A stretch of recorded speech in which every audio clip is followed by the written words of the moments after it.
mga agencies.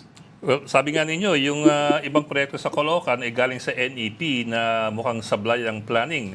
Yes. Yung walang pupunta, isang katerbang kanal na wala namang pupuntahan dahil hindi na paghandaan yung pupuntahan mismo. So that's also, I suppose, an example of what you're talking about now. Pero sir, let me zoom in on one other case. Si Henry Alcantara, Engineer Henry Alcantara, I think was also testifying dyan sa committee ninyo.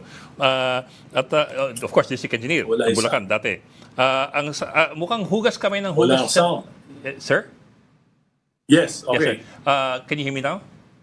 Yes, Yes, sir. Si Henry Alcantara, Engineer Henry Alcantara, yung former district engineer ng Bulacan was there in your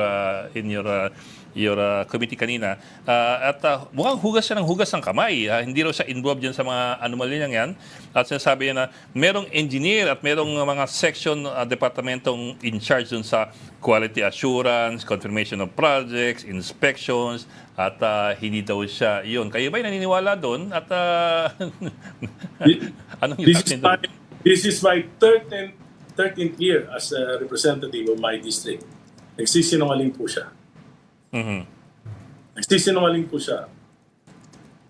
Alam niya yan dapat.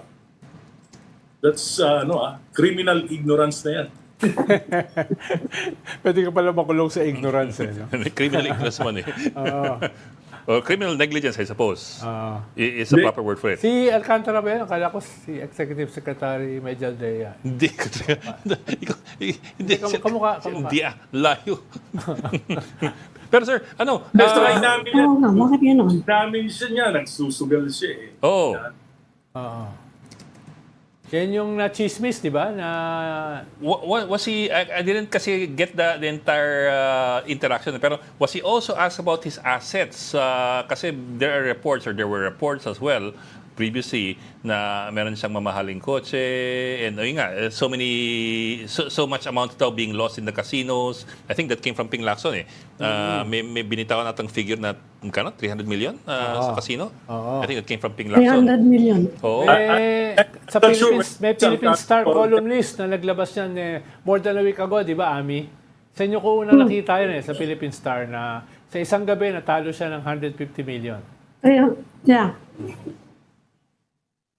Doon ho ba, napin down ho ba siya doon? Hindi ko kasi napanood yung buo eh. Yes. Pero was he confronted with those allegations and assertions?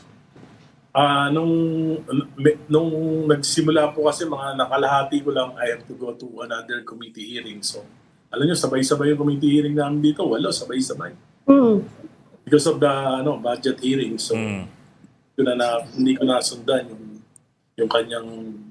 Pero sa Senate, napakinggan ko. Bakit tingin ko nagsisinungaling?